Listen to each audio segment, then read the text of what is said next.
Now, you might see this differently, but from an outside observer, your party seems hell-bent, at the very least, on ignoring you, and at the worst, on sabotaging your campaign. We're not hearing a lot from incoming minority leadership in Tallahassee, Darrell Roussan. You were snubbed at the Jefferson-Jackson dinner back in June, which is, of course, sort of a coming-out party for candidates, and this has been red meat for Republicans. So where is all this coming from? Well, it's a combination. I mean, I think that the party, our party, the Democratic Party, is quite different than the Republican Party when it comes to primaries.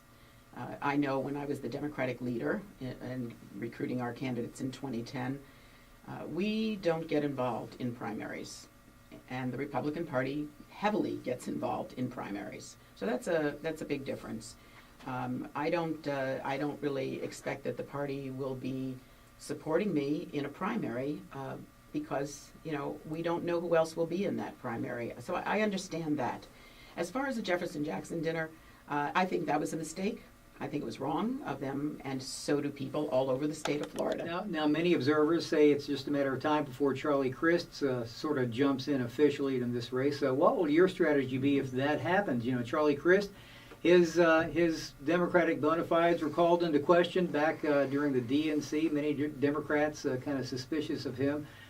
What is your take on that? How will that affect your campaign? Well, as I mentioned before, I'm a true Democrat. I have been a Democrat all my adult life since I registered. I have a record. I have a set of credentials, and I believe they're very solid. But you would say Charlie Crist is not a progressive. Certainly, his record to date would show that he's not a progressive.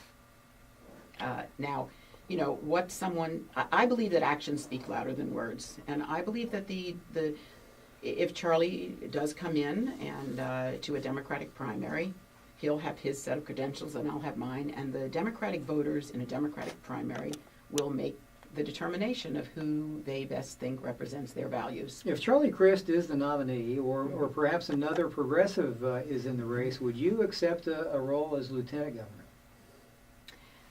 I have told many people that who have asked me that question that I'm running for governor of the state of Florida.